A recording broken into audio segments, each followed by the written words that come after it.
Nah, saudara, masalah fatty liver bukan masalah sepele, karena jika dibiarkan berlarut, itu dapat menjurus kepada kondisi yang membahayakan jiwa. Hati adalah salah satu organ terbesar dalam tubuh dan memiliki fungsi yang sangat banyak dan penting bagi tubuh kita. Di antaranya adalah hati mengkonversi nutrisi dalam makanan menjadi unsur yang dapat digunakan.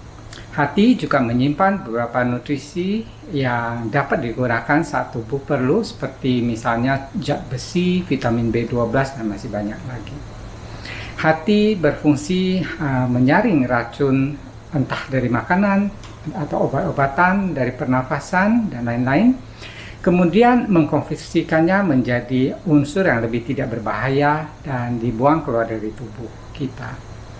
Masalah hati juga berfungsi untuk memecah sel darah yang sudah tua atau yang sudah rusak.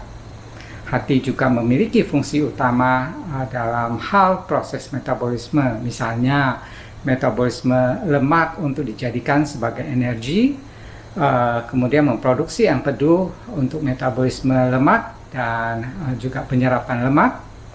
Lalu saat metabolisme karbohidrat, hati juga memiliki peranan untuk menjaga agar gula darah kita tetap stabil. Misalnya merubah kelebihan gula menjadi energi cadangan dalam bentuk glikogen yang bisa digunakan setiap saat jika gula darah kita terlalu rendah.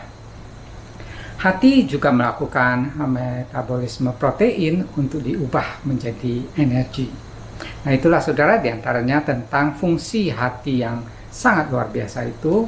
Itu sebabnya jika hati kita bermasalah, akan banyak penyakit yang dapat terjadi. Salah satu faktor yang dapat mengganggu fungsi hati adalah fatty liver yang akan kita bahas kali ini. Fatty liver selain dapat merusak hati, dalam penelitian fatty liver juga meningkatkan risiko penyakit kardiovaskular yang kita kenal dengan penyakit jantung dan stroke.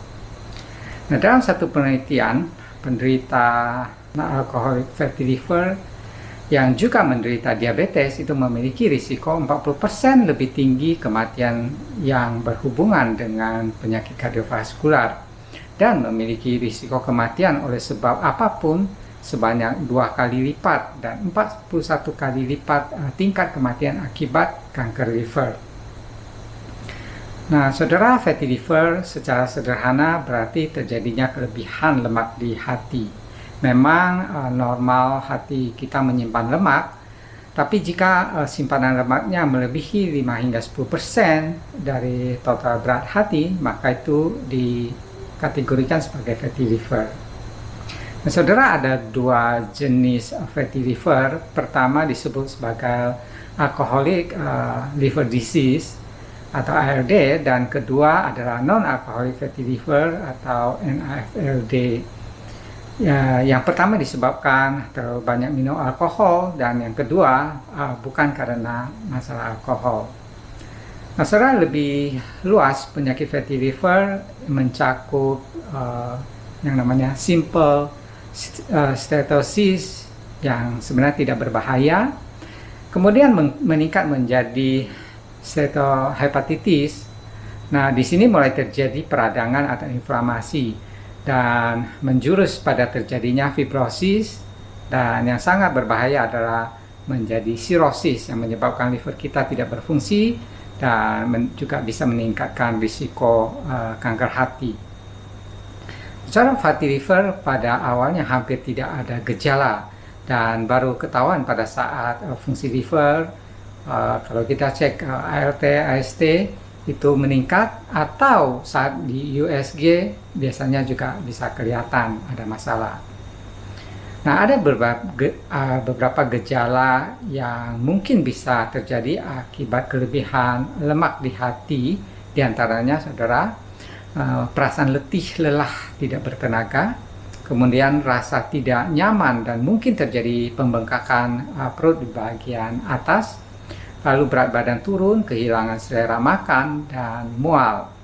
Dan tentu kita tahu ya, ini bukan gejala khas fatty liver aja, karena banyak masalah lain gejalanya juga demikian. Nah, saudara, dalam kondisi kerusakan hati yang lebih berat itu bisa disertai dengan gejala. Kalau di kulit kita bisa lihat, juga di mata ya, biasanya jadi kuning. Kita kenal biasanya dengan jaundice atau sakit kuning. Lalu perut bengkak dan sakit, kotoran berwarna kehitaman, kulit menjadi gatal, lalu bisa menjadi bingung, sulit konsentrasi, ingatannya hilang, dan bisa juga halusinasi. Nah, saudara, faktor risiko fatty liver diantaranya adalah kegemukan, itu yang paling utama, terutama kegemukan di sekitar lingkar perut ya. Lalu diabetes, kolesterol yang tinggi, trigliserid tinggi, tekanan darah tinggi. Nah, ini ada masalah metabolic syndrome, dan ini memiliki risiko yang tinggi mengalami fatty liver. Diperkirakan sekitar 40 hingga 80% penderita diabetes tipe 2 itu mengalami fatty liver.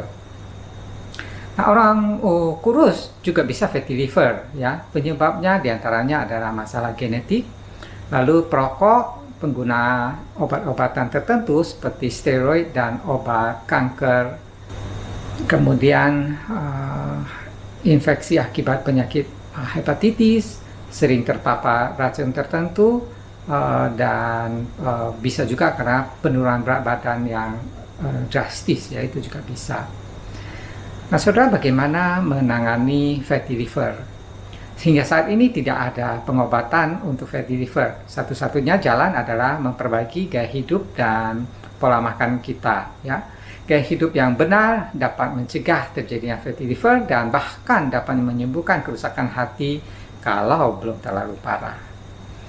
Nah, ada beberapa tips yang mungkin berguna untuk mengatasi atau menghindari terjadinya fatty liver. Pertama, saudara, makan dengan kalori secukupnya saja, karena jika berlebihan itu akan dikonversi menjadi lemak yang akan disimpan di hati dalam bentuk trigliserid.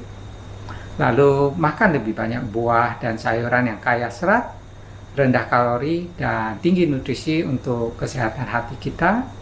Makan lebih banyak makanan utuh yang segar dan kurangin yang terlalu diproses ya.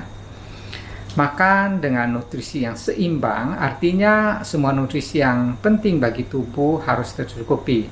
Lemak dan karbohidrat sederhana seperti gula dan tepung itu adalah makanan yang berisiko meningkatkan lemak di hati. Jadi lemak dan karbohidrat yang sederhana itu adalah makanan yang harus dibatasi, tidak boleh berlebih.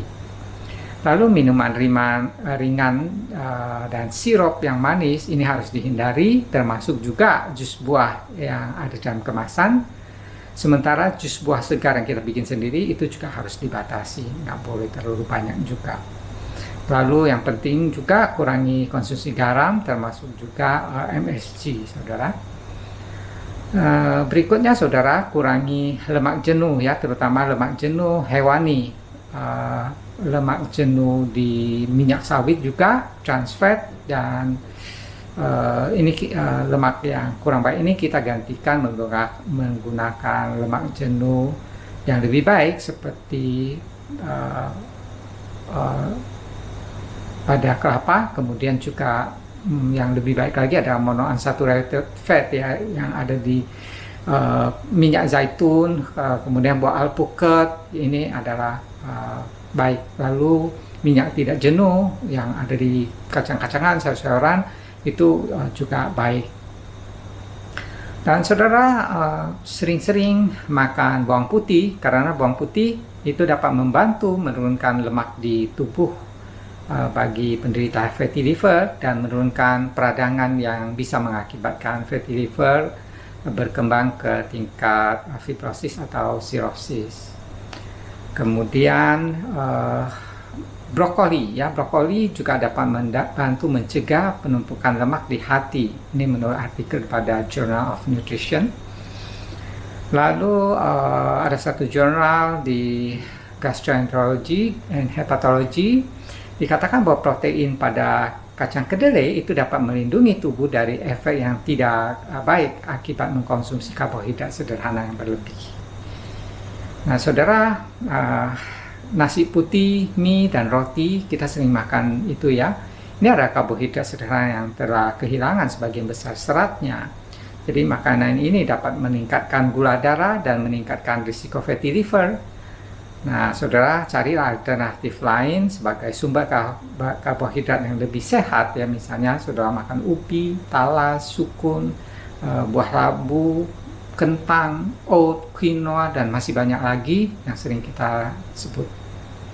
Dan saudara, gula dan pemanis yang ditambahkan ke dalam makanan itu meningkatkan lemak di hati. Jadi sebaiknya dikurangin sampai seminimal mungkin. Lalu saudara, alkohol itu merupakan minuman yang secara signifikan itu dapat meningkatkan risiko fatty liver dan sangat sering mengakibatkan sirosis.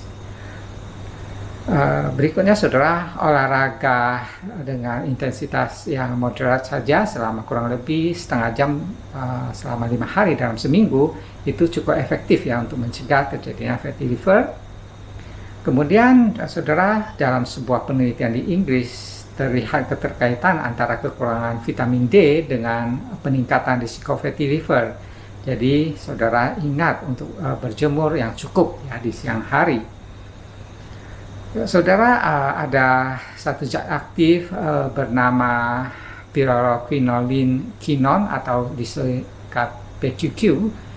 Ini adalah antioksidan yang terdapat di kiwi, seledri, pepaya, paprika hijau, di ASI juga ada ya. Ini dapat mencegah perkembangan non-alcoholic fatty liver pada percobaan terhadap tikus. Tapi tentu buat kita juga berguna. Nah, terakhir saudara, puasa itu akan menolong metabolisme tubuh kembali menjadi normal. Nah, setelah puasa, sel-sel hati itu akan cenderung tidak menyimpan lemak. Jadi kalau bisa, kita boleh sering melakukan puasa untuk kesehatan. Puasa tidak makan dan tidak minum itu baik. Nah, demikian saudara, semoga tips ini dapat berguna. Tuhan memberkati. Shalom.